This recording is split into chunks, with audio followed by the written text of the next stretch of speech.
Hello and welcome to the Queen's Couch Podcast with our amazing host, Dr. Tanika Victoria. She curates a space for women where all women are encouraged to collaborate and do not collide. Join us on the couch tonight. Hello and welcome to another episode of the Queen's Couch. I am so glad that you were able to join us on tonight. We are excited. It is another Thursday. We are here. We're on the couch. We're ready to chat. We're ready to chop it up. But tonight I have an amazing guest with me on tonight. Her name is author Wendye. And so she is going to share with us some amazing things. She's an author. She's a philanthropist. She is just all things women, empowering women so that you can grow and learn. And so that's what we're all about. So, welcome to the Queen's Couch. Arthur, Wendye, how are you? I'm fantastic. It's great to be here as well. I'm loving this. Yes. So, tell us a little bit about who you are and how did you get here? Okay, let me start. Who I am. I'm an author. I'm a life coach for women going through domestic violence. I'm a mentor. I'm an international empowerment speaker. And how I got here, let's think how I got here. It's a long story. You have to ask some questions. A long, long story. Yeah, you said it was a long story. So let's start with what made you you said you what made let's talk about your book. What's in your Okay. purse? What inspired that amazing book? Okay. I had a lot going on in my life. And I thought I wasn't blessed, from mental abuse to sexual abuse to mental illness to depression to hatred, unforgiveness, a list of negative things. And I thought I wasn't blessed. So I'm hearing in my spirit the word go. And I asked God, well, what does go mean? Go and tell them what I've done for you. Meaning all these things happen, but in the meantime, He delivered me to all that. Anyways, I'm still thinking, I'm not blessed, I'm not blessed. You are blessed. Tell your story. So I wrote the book, and I hold women conferences to inspire women to let them know you're the only one going through things. Yes. Yes. So that is amazing. So you said you've been through a lot of triumph, a lot of abuse, a lot of different things in your life. Um, what was tell us about that story. Tell us how did you um get your way out, because sometimes when you're in abusive relationships, sometimes you don't even realize, sometimes when you're in verbal abusive relationships, you don't really realize sometimes that you're in it until it's already gone too far. So tell us, how did you realize you needed to um, get out? How did Okay. you get out, and how did you um, become a woman who can empower others? Okay. I got married to a guy. He was cute and everything, but I was young. I didn't look at his inner man. I didn't look at his inside. So happened he was in the military, came home, got to his hometown, and that's when there were red flags all along. I ignored the red flags, meaning that he told me, once you marry me, you don't think you're in prison. And I was so traumatized. I was already pregnant. And I was like, oh, I can't go home without a husband. So marriage is the answer. So when I got to his hometown, things got progressively worse. Um, there was no wash machine. I had to wash clothes in the bathtub. There was no, there was an antisocial community. There's no friends, no family. I didn't have a license, no phone, um, no baby. Having kids back to back, 5 in a row. So that's my fifth child, like 3 months old. I said, I had enough. I went to my mom's house to stay. I was back at that and decided I wasn't going back. But I heard my mother was mentally abusive as well. So I came home to my mom, and I bounced back and forth 3 times, and he filed for divorce after the third time. Okay, so that being said, I had to go in and empty out everything he said to me. He called me ugly. He criticized everything I did. So I had to go inside and forgive him for those. And that was I think forgiveness is the most powerful tool I ever possessed, because my mom, the sexual abuse, my husband, these type things allow me. I was in the house a lot, and I still am. But the house became my healing spot, and that's where I got one on one with God, and we started dealing with things that was dealing with me. Yeah, so I understand that. And you said you just had to start dealing. And it is. And sometimes when you have generational trauma and you have those things that happen, sometimes you may begin to think that that is a normal part of your life cycle, but those really are disruptions that happen that sometimes shape you as you get into your midlife, your older life. But yesterday I was just thinking, and I read this quote, and it says, trauma is what happened to you, but how you heal is what you decide to do. And so, when I think about that, as women, we go through traumas, we go through so many different things in our lives that we don't even understand. But then we get to a point where I know this isn't right. This is not the life that I'm supposed to live. This is not, I wasn't meant to be this type of woman. So, Mhm. what do you tell when you're coaching your women? What do you tell them when they get to the point and they say, I know this is the life I'm supposed to live. I know there's something more that I want, that I need to have, but I don't know what it is. What would be some things that you would tell them when they're at a space, they know they want to make a change, but they really don't know how to get out of domestic violence, to get out of these traumas, these generational traumas, not only from men, but just from women, just trauma in their life. How can they get out of those situations? What would you tell them? Well, the first thing you have to value yourself. I think the biggest problem in in abusive relationships is you don't have self esteem to begin with. Have you had that, you're allergic to that type of behavior. You wouldn't even accept that, you know? So the first thing I start working with them is their inner dialogue. What are you saying to yourself? That's very, very important. Um, some of it could be true, and most of it's lies. It's based on what other people said about you, or your parents, or your significant other. If it's a negative and derogatory, it's not true. So I start working on the inner dialogue, get them to change that, and help them choose healthier relationships, healthier partners. Because, you know, like I said, once you start to value yourself, you don't want yourself to clearance track anymore. You don't want the bad boy behavior. You don't want the negativity. You don't need to wear Superman shirts. I'm not gonna take this, but you just don't. Yes, starting with that inner dialogue. And so how can you begin to dive into that? Because sometimes we're so easy to be hard on ourselves. We'll say, if we make a mistake, we'll say, "Oh, I just was just being stupid today," or we don't even know how to talk nicely to ourselves. And sometimes because we don't know how to do that, it causes us to accept when other people continue to see the flaws in you, but not the greatness of who you are as a woman. We all have flaws and we all have things that we want to change. But when someone is constantly seeing the flaws in you, that's a big red flag, as you said. That's a big red That flag. is a big red flag. If you Yes, have a partner who's never saying anything nice about you, they're always critiquing you. There's something you need to change, there's something you need to do. Those are little chips at your ask self yourself. esteem. Yes. So And I would so, say, sorry. no, go ahead. Tell us what are No, I some would things say, you say. once you find yourself being, that's it's sort of like verbal abuse, in a sense. And once you find yourself being attacked, I would say, try to step back from that. Try to step back from that and start writing a list of things you like about yourself. Just keep a list of things you actually like about yourself. You have to have self esteem. If you don't, you fall into this kind of trap. People attacking you and telling you you're not this, you're not that.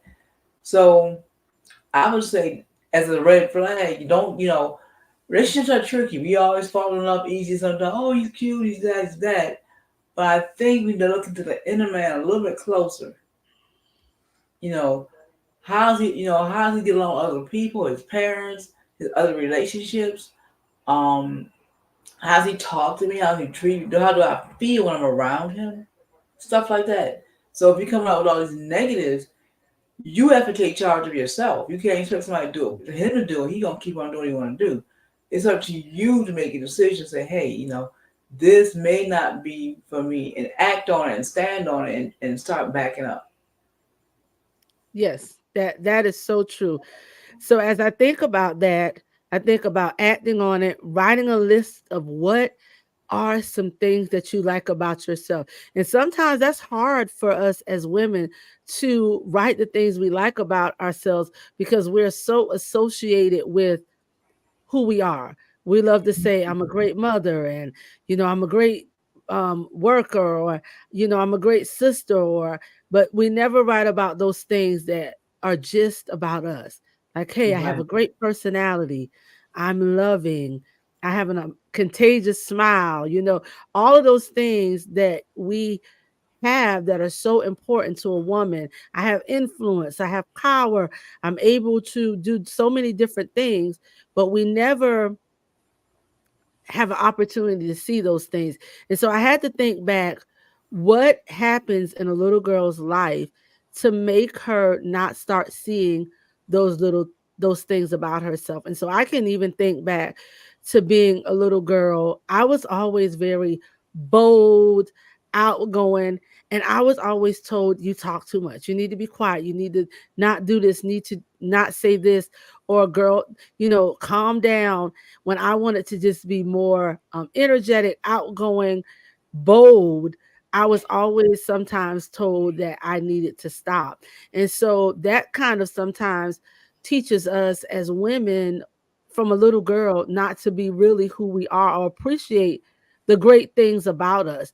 So what can we do to begin to change that narrative? Because it's going to start with those little girls, those teenagers, building that self-esteem so that when they become in young adulthood, they won't pick the wrong person. They won't settle for abuse, physical, mental, sexual. They will be able to stand their ground and know that they're valued. So, how do you said you have a women's conference every year. So, what are some things that you share in your women's conference to help women to go out and to feel empowered about themselves? Well, the one thing I do is your mental health. That's so important. Be in touch with what you're feeling and own how you feel, for one thing. Don't sweep where you feel under the rug, like, oh, I don't matter, or it's okay. Set some boundaries. No, it's not okay. You have to be loud about it, but you have to be proactive about it. You have to stand up for yourself. And as far as self-esteem, I think one of the greatest things is knowing who God created you to be versus what people tell you who you are. And that's called for reading the Bible, and and finding out what God says about you. What God says about you, that stands. He says you're fearfully and wonderfully made. You're made in His image. You look at the fruit of the Spirit. Are you kind? Are you this? You look in the Bible and find out who you are to a certain degree, and build on those things. That is wonderful. Because yes, once you find out who you are, and what if when you're created in the image of God and you're created in his image, you when you find out who he is and what he says about you, and you have to believe those things. Yes. Sometimes we can tell you, I can tell you how amazing you are, how smart you are, how intelligent you are, how much of a great leader you are, how much of a great individual you are from the inside out. But if you don't begin to believe those things about yourself, you're not going to see those changes. And so No. sometimes I see people that I'm like, oh, people tell her she's beautiful all the time, but inside they don't believe that they are beautiful. And so let's talk about self-talk. What do you do when you've had a day? How do you talk to yourself? How did you start talking to yourself? I know you talked a little bit about writing down some things about yourself. How do you talk to yourself daily? Do you talk positive self-talk to yourself daily? Do you make an effort of it? Did it come naturally? How did you get to a space where you're speaking positive to yourself, having great self-talk? Because sometimes it's so difficult to switch that switch in your brain to just delete those negative things and start speaking positive to yourself. Well, I gave my clients an exercise, right? And I can remember it now. I say write down and pen the thing you like. Okay, how can I phrase it? Um, battery running low.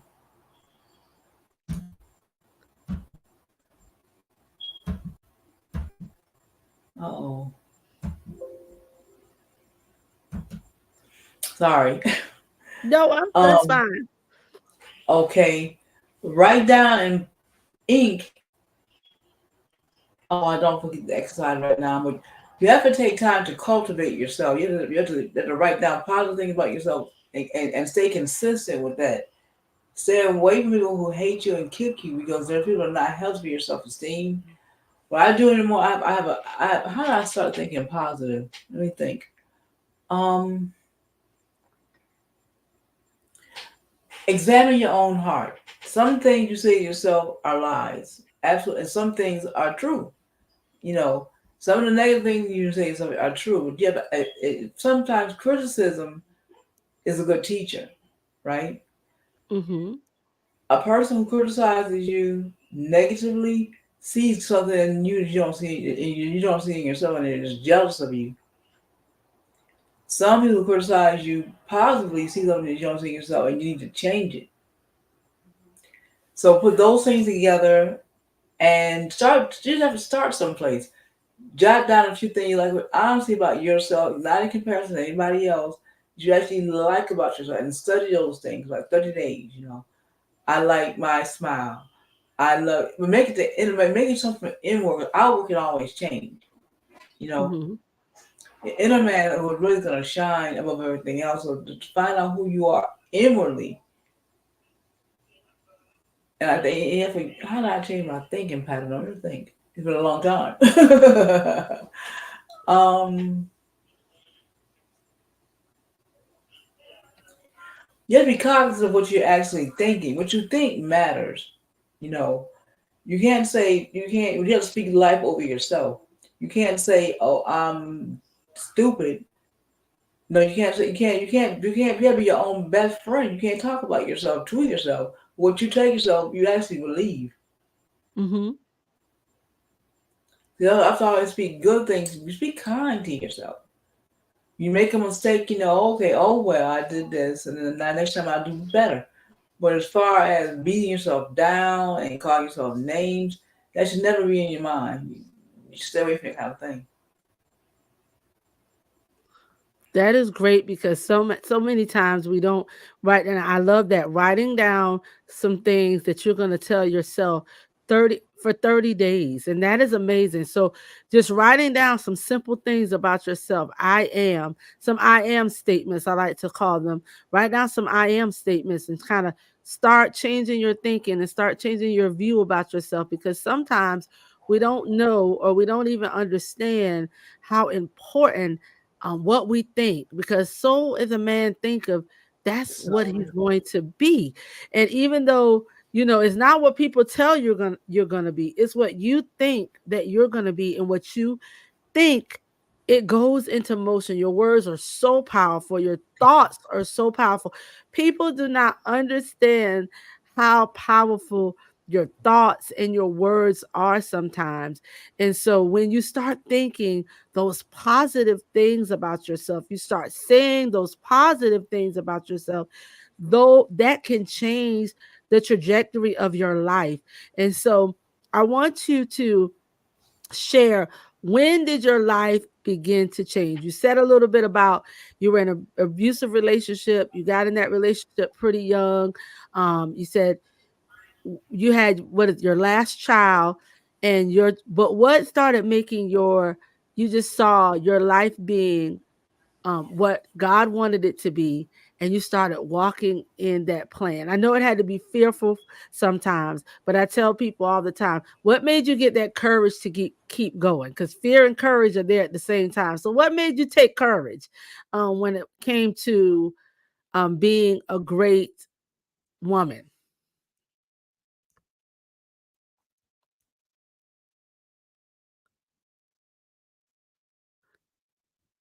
So it looks like we've lost Wendy. Will be back. So we're talking about igniting your worth. and your value. And so, as we think about igniting our worth and thinking about igniting our values, I want you to think about what you're saying to yourselves. We're talking about what are you saying to yourself? What are some things that you say to yourself daily? So, I want to challenge you on today. Say some positive things about yourself. Write down some I am statements. I am wonderful. I am amazing. I am God's daughter. I am resourceful. I am a woman who solves problems. I'm a solution. I'm an answer. I'm fearfully and wonderfully made. I'm poised. I have grace. I'm feminine. All of those things, when you begin to say those things about you, you start validating yourself.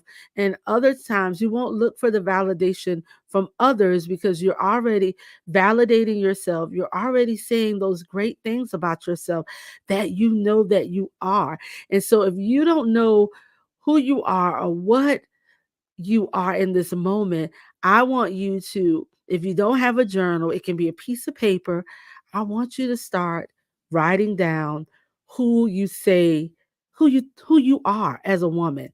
Think about all the things that you are, all the amazing things that a woman is, and start thinking about that. Sometimes we focus so much on who we're not, and we forget about the wonderful things that we are. And so that is one of the testaments of who we are as an individual and as a person. So Wendye has joined us back and she's going to share with us. Welcome back with us, Wendye. Sorry about that. That is that is fine. That is absolutely fine. I was just telling the women, I was encouraging them to, as you said, if they don't have a journal or if they do have a journal, to write down 10 things about themselves that they love. And if they can't get 10 things, work on it. Maybe this week you can think of 3 things. And the more you speak positively to yourself, the more you ignite the worth and the value of who you are. So start there. One, start writing down those 10 things and I have start another exercise for speaking that. about it. Yes. Tell us an Also, exercise. I want you to close your eyes and envision your best possible self. You know, what are you doing? Who you talk? How are you behaving? Um, what are you doing? What is your ultimate self? And start aligning your life up to everything that matches that, and everything that doesn't match up with that, get rid of it. That is amazing.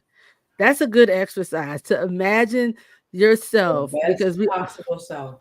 yes. And what does that look like? And Well, for me, well, I imagine it hasn't happened yet, but I imagine myself speaking over a lot of women, and I had my first international conference like 2 or 3 months ago, and that was the beginning of the beginning. That was part of my dream to speak to a lot of women. So here I am, and my best possible self, I think, is not caring what people think. I'm allergic to what people think. yes. Yes. Because once you know who you are, once you have a purpose in life, once you know what God's telling you to do, and it doesn't matter who's against it, because you have a built-in sense of assurance of who you are. So Yes. other people's negativity, no, I don't even entertain people who are like that. For Yes. example, if you're like especially in women, sometimes we can be our own worst enemy with one another, and it's so sad. You know, the one up and you people do that. They're actually complimenting you while tearing you down at the same time. They don't really, they, I don't have time to rehash what you're saying. I'd rather not Mhm. deal with that. Mhm. I understand it's your low self-esteem for the reason that it is, but unless you want to change that, to me, I don't think people are growing. You don't have to be perfect people, but growth is important. Sometimes it's you. Sometimes you are the problem, and Mhm. you have to admit sometimes, hey. Something goes left, you can't always say it's them. Sometimes it's you. So examine your heart. I do that a lot. Examine your heart and see where you stand in a situation where you can be a better person for yourself and those That's so around true. Yeah, how you can be a better person. I remember one time in therapy, I was telling my therapist, I'm an ex people pleaser, believe it or not. And I always wanted everybody to be happy and I would never say no. And I told her, I said, I'm just so nice and I just want to make everybody happy and they just don't appreciate it. And I was like, I'm just so kind. And she said, is it that you're kind? Or is it that you don't know how to set boundaries for people? you. Mm. And so I had to say, you know what? I had to figure out how I was setting boundaries because sometimes we get on these soapboxes and these victims like they just took advantage of me. They didn't appreciate me. And I kept giving to them. But why? What was it in you that made you want to be this big people pleaser? What turned you into this fixer? And then you started blaming everyone. And as you said, you don't want to heal. You don't want to check yourself to see, am I the problem? Am I the individual?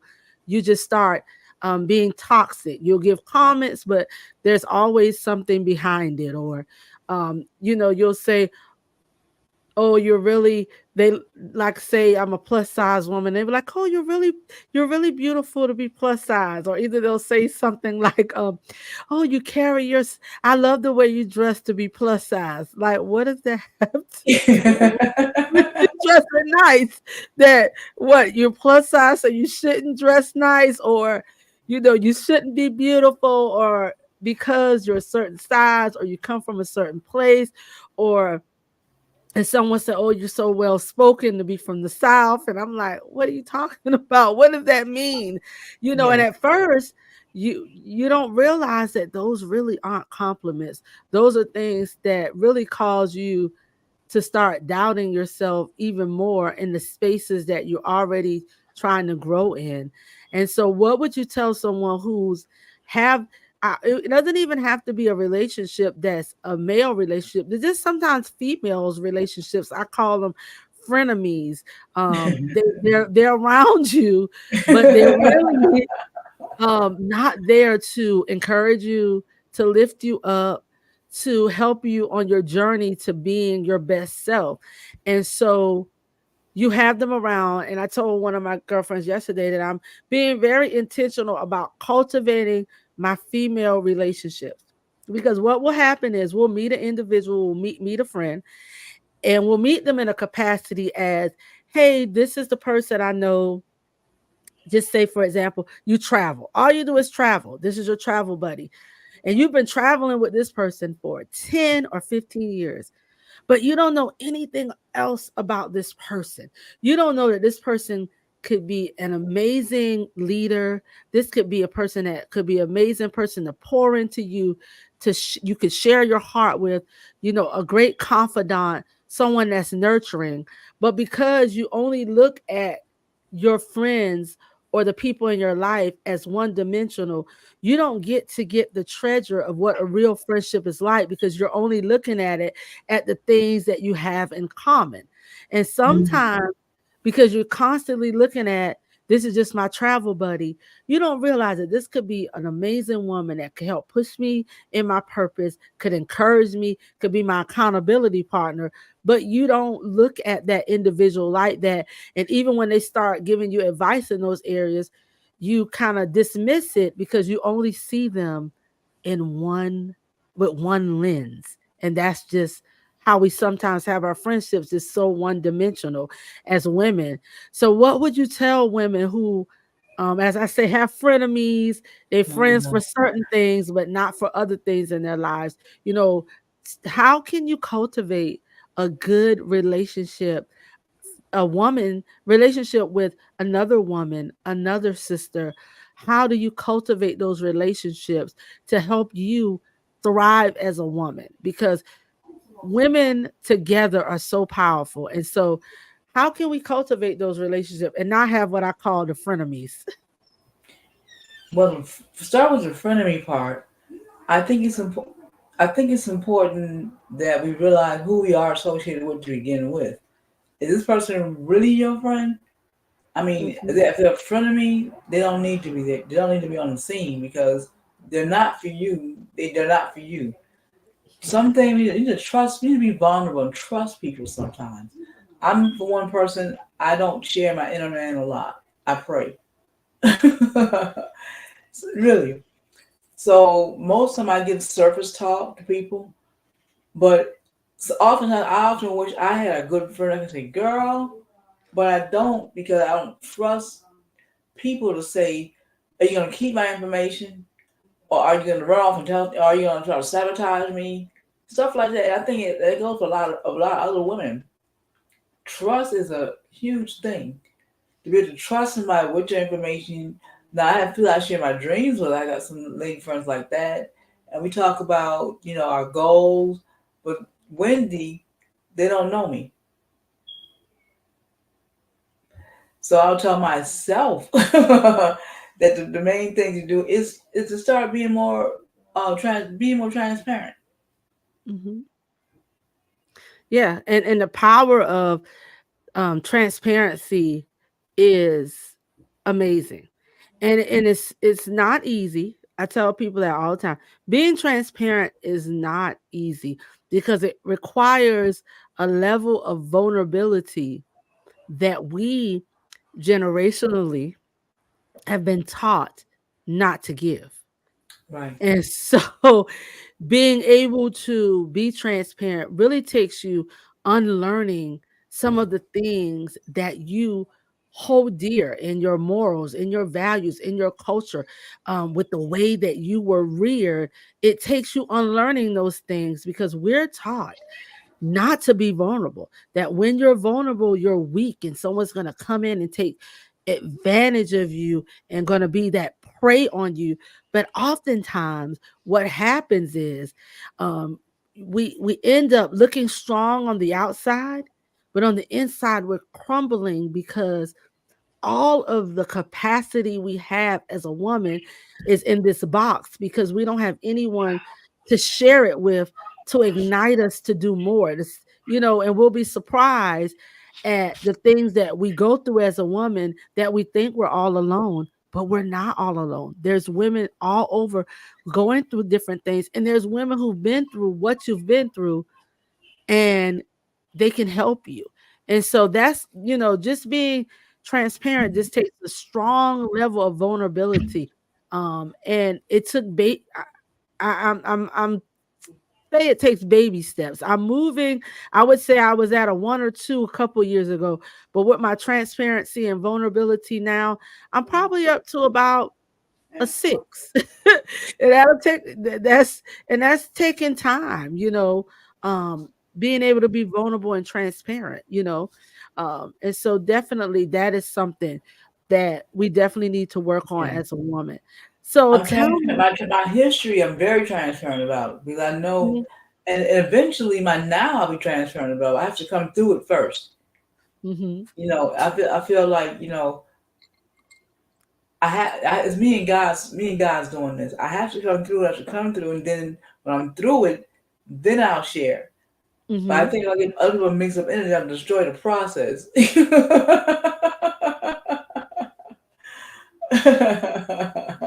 Yes. No, I get it.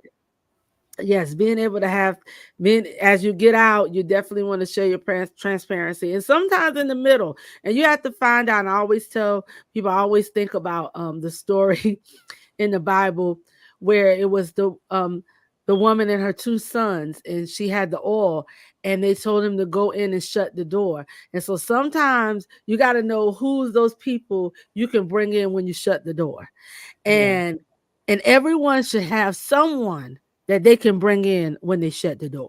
If it's just one person, and because that one person that you bring in when you shut the door, you can take it all off. You can take everything off, even when it's hard. Because sometimes when you're a trailblazer, I always say when you're a generational curse breaker, when you're the first to do something, you need someone alongside of you sometimes just to tell you you can do it when you're about to give yeah. up, throw in the towel. that they're gonna throw the towel back and say no, you're gonna keep going. And so I always tell who's those people that when you shut the door while you're creating this miracle and you're working on something that's displayed to the world, who's that one person, you know? And so having that is so important, um, for when you're cultivating, when you're developing women, when you're coaching, when you're doing all those things, they're so important. I want to talk a little bit about your book. Tell me what is some of your favorite things about your book? Okay. I think because I am very transparent in my book Hmm. and my conferences as well. I want women to know they're not alone in what they're. That's why I wrote it, really, to let you know you're not alone in what you're facing. You're not the only one.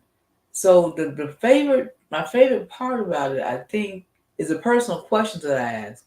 I ask questions only the reader can answer. Personal questions. And I have several topics. And I have poetry, and I have a favorite poem that I could read. Okay, sure. Okay, let me see.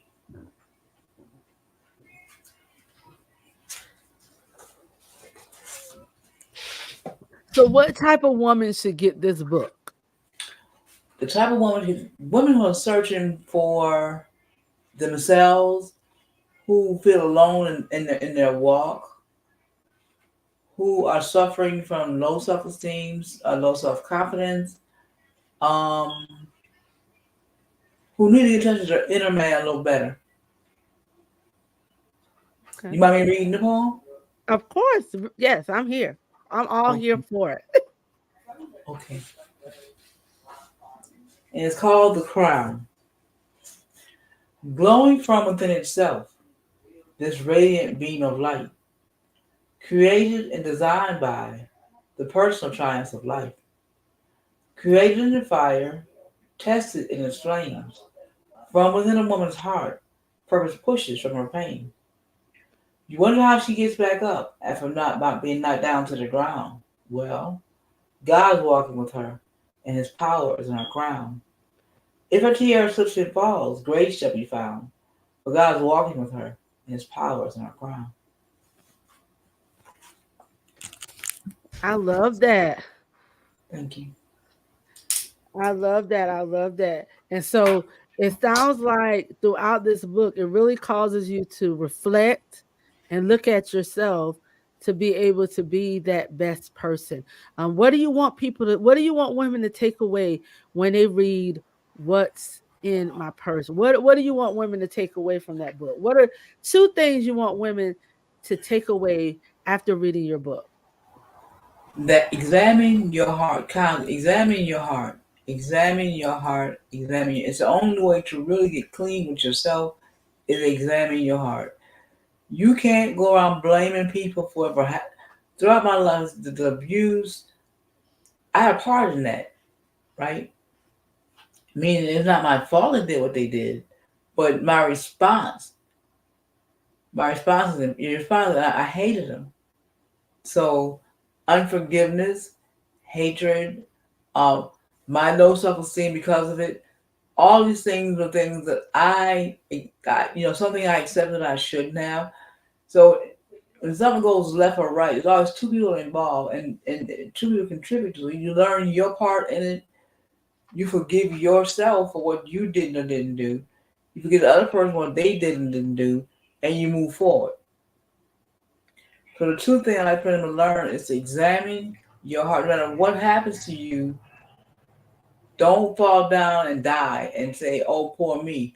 You have to learn a lesson from it and keep going. That's number one. Number two, you're not alone. Whatever I've been through so much stuff, from mental illness down. You're not alone in what you're facing. There's many women out here that's going through the same thing many people have gone through. So you'll be okay. And there's hope. That's the key. There's hope. Yes, there's hope and examine your heart. And you said earlier that forgiveness is powerful. Let's talk about that. Okay. To begin with, my mother. Um, my family was domestic violence from the beginning. With my parents, I never seen them hug, never seen them kiss, never seen them hold hands. All they did was fight. And I became a little confidant at the age of like maybe 10 or 11. All their business, she talked to me about it and blase, blase, blase. But I love my father. I really love my father. And after they separated at the age of 12, she kept trying to turn me against my father. And it started to mentally affect me. I asked her one day to stop it, and she kept going, just twisted, looked like she's enjoying it. And from that day on, I hated her for doing that to me. How you do to your own child? You know, the mental state that I felt like I was being bashed into. So from that point, up and after her, I became her caregiver at some point, and I still hadn't forgiven her. And things that got progressively worse. She was really my enemy. We're gonna speak about that too. Um, Sometimes the abusive people I look in my life, they're sent to attack me. People, when the enemy wants to get you, he doesn't use people like your so-called enemies because you know how far to take them. You know what they're about. He uses people who have access to you, and people that have access to me attack me. So I didn't forgive them right away. My mother I didn't forgive right away because she's my mother. I expected different from her because she was my mother. But eventually I did. That freed me. So the thing about it is, if you don't forgive a person, that person could be not know they did anything wrong. That person's going on with their life. That person could be dead and gone. You still got that wound. That you're the person that's suffering. Let it go. Let it go, so you can be free. Yes, forgiveness is very powerful. You can be free. And sometimes it's a process. Sometimes I read this book and it's called Forgiving What You Can't Forget. And one of the exercise in the book, it's a Christian book, and it said to write down all the things you can't forgive the person for. And then once you write them down, you go back and you you say, God, I want to forgive this person for this. Can you help me? Mm. And you turn it over. And as you look, it's not saying that it's going to happen overnight, but you're going to choose to work on forgiving because you know that's what you need to do. And sometimes some things are not as easy to forgive as others, especially um, sexual abuse as a child, if you've been raped or molested, certain things that have happened. It's very difficult to even get over those things and to even confront your offender at times. So just being able to admit that you can't forgive, but you're going to work at forgiving. And it happens in stages. And sometimes you don't even know that you haven't forgiven until sometimes you're placed in a situation where you have triggers. And so let's talk about, how was it being your mother's caregiver and haven't forgiven her yet? What did it take for you to Oh say, my you know goodness. what, I'm in here caring for this person that I don't like. I Like don't like her. I don't I want to don't do like this. her. you Oh my know? goodness. And she hasn't changed. It got worse. She really would call me out of my name. She was controlling, and I allowed it. I look back and say I allowed it. Mhm. Um I couldn't go to the bathroom. I could go to the mailbox. She was calling me. If I didn't come right away, she'd tell me I wasn't gonna be blessed. So it was. That's how I had no way out. I didn't have a license. I had no friends around here. So I started writing poetry. I had my long lost skill from childhood. Put it to the local newspaper. And Mhm. so what happened? Um, in that things happen in steps. And I'm gonna go back to forgiveness in a minute. But because of my mental illness at the time, I started writing about pieces about mental illness in the paper. First, I was reluctant to do it, thinking, "Oh, everybody gonna know your situation." But just so happened, people were gravitating toward it, and I had a huge following. And I said to myself, "Ooh, you help other people, right?" So I became more transparent. So my doctors asked me, "Wendye, where are you at in your poetry in the environment that you're in right now? You're not depressed." So through me trying to, I thought I help other people. God delivered me from major depression. In the meantime, in the midst of that forgiveness, I had a technique I used then also because my mother's wound was really deep, and I always thought I did forgive her, and I never really hadn't. But after she passed away, which we could have that toxic, I forgive you today and tomorrow we're back in the same situation. Then I asked God to help me. Every if I gave it to Him, I walk off and do something different every time. Give it to Him, walk off and do something different. Now I can recant. I don't think about it. I'm not an elder who forgets, but I share it on to help somebody else through their unforgiveness. But I don't have any hatred for her anymore. The unforgiveness is gone. The resentment is gone. And sometimes I wish, I wish we could have had a relationship, but she really was my sent enemy. And if nothing, I couldn't undo it if I wanted to. So it, she's a matter of fact, she's only kind. I was on her 2 times in my life, her being kind to me, just twice. And on the third time, she called me in her room and she said, "When you're a nice person. I want you to watch who you trust and watch out for them kids." And so my spirit told her she's gonna die, and she did 3 weeks later. That was her way of asking forgiveness. And she said, so but I still had to forgive her. It was really that deep rooted. So after she passed, I said, you still have to forgive her. You can't keep holding on to this. So that's why I started asking God to help me forgive her. So I would give it to God and walk off completely and do something different. And pretty soon now, as I said before, I don't have the I'm not gonna forget it, but I don't have those negative emotions attached to it anymore. That, that's the key. That's the key, I think, not having those negative feelings attached to it. Having to forgive people, and sometimes they're not even alive anymore, and having to still like, hey, you may never get their "I'm sorry" or their apology, but that forgiveness is for you, so that you can, like you said, walk in your purpose and speak before women and seeing yourself as your best self. um, Forgiveness took a great part of that, because if you weren't able to forgive, you wouldn't be able to pour yourself in a way to women where they're empowered, where they feel like they have a way out, or they're able to find their voice. And so I'm glad that you were able to share with us on today.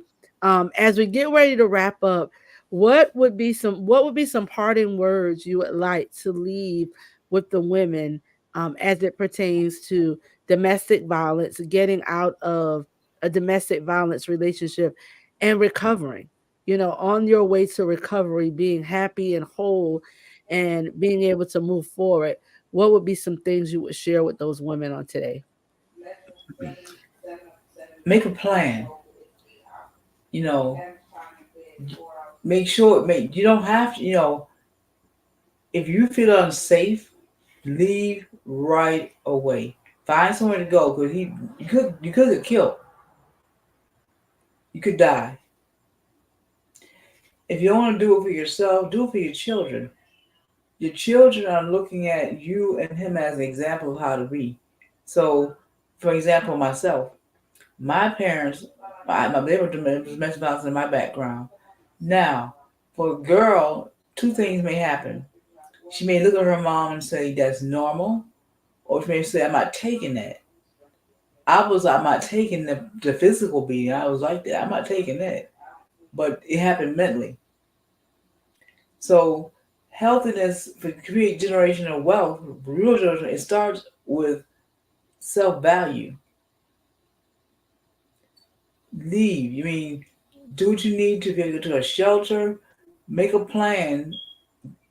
Do something. Don't say he's gonna change. He's not gonna change. He's sick. He needs help. You can't pray him out of that. He needs. There's such thing as prayer is powerful. Don't get me wrong, but prayer and therapy go hand in hand. You know, and you can't. When you tell somebody repeatedly, if somebody knows they're hurting you and they do it on purpose, that person is cruel. And if you tell somebody they're hurting you and they intentionally keep doing it, now you have to make a change for yourself. You can't control grown people. You can't stop them, but you can stop you by accepting it.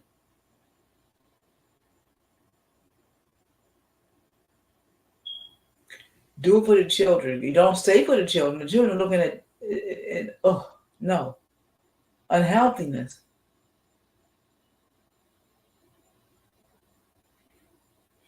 And to recover, it takes. You might need therapy. You might need coaching because there's a lot of trauma involved, and you might want to get things off your chest. You might recoup your self-esteem if you ever had it, or you might need to get some if you didn't have some before. Your self-confidence might be shot. You might want to get that together. But be brave enough for you. Do it for you. Do it for your own. Just walk out on faith and say, "Hey, I'm doing this for me. Whatever I do for me," as I say in my book, when you empower a woman, you empower the world around her. So if you do it for you, you do it for your children and then your children's children. Be brave enough to take a step forward for yourself. Bravery is what you need. Mhm.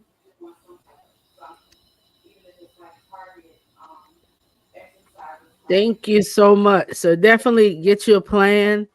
And after getting that plan, once you get out, once you make the decision to say, "Hey, I'm going to get out there," make sure you get, as Wendye, Coach Wendye said, listen, get you a therapist, get you a coach. If you lost your self esteem, you're going to need someone to show you how to walk through exercises and pull back the layers of the trauma that you experienced and what even allowed you to even get in that relationship. Sometimes um, it's easy to get in relationships, but the question is, what makes you stay in that um, dysfunction, that toxicity? What makes you stay? And so that's what you need to unpack in that therapy. What made me stay? What made me believe that this individual would change? What made me believe this individual loved me when they showed me over and over and over that they didn't love me, they didn't value me, I wasn't precious, I wasn't nurtured. Women are to be nurtured, loved, and adored. And if you're not being nurtured, loved, and adored, then that's not going to happen in a relationship where the person doesn't value you. But thank you so much, Coach Wendye. Tell everyone how to get your book. Where can they get your book? What's in your purse? Where can they get your book? Okay, it's on Amazon. Type in my name. It's a little different. It's Wendye as an E on the end. Savage, and it should pop up like that. Or you can contact me for a copy. I'm on Facebook, author Wendye Savage, and I got some copies here I can share. Oh, all right, awesome. So thank you so much. It was an honor to have you on tonight, for you to share, and just to be able to hear your story and how you are now empowering women to come out and start their life again, just how you were able to start your life again. And so that's an amazing testament. That's an amazing thing to share for everyone. And so we're going to share the link, of course, for your book. And how much, tell everyone how much, what is the price of your book? 10.99. All right. So 10.99, you can get What's in Your Purse. And so I'm excited about it. If you are looking for a great book to help you on your journey, there's thought provoking questions, there's stories. She read one of her amazing poems from the book. So all of those things are here in what's in your purse. And as she said, when you empower a woman, you empower the world around you. So let's continue to empower each other. Let's continue to uplift women, um, and help women ignite their worth. Know that they're worthy of love, they're worthy of their dreams, they're worthy of their hopes, and all of those things. So, thank you so very much for sharing with us on tonight. And I'm excited to have you share with us. I have just dropped the link to her Amazon book, What's in Your Purse. So you should be able to see it. I am on LinkedIn tonight as well as YouTube. And so both of the links are there. Thank you so much, Arthur Wendye, for being with us tonight. And You're we look, welcome. it was a pleasure. It was my pleasure. Thank you so much. So you have been on the Queen's Couch tonight with author Wendye Savage, and we will see you next Thursday at 7 p.m. for an amazing time of empowerment, laughter, and we will have an amazing author on next week who will share her story of triumph and how she was able to overcome some amazing situations in her life. So until next time, remember, you have been on the Queen's Couch, and this is the place where queens collaborate and we do not collide. Thank you so much for being on the couch with us.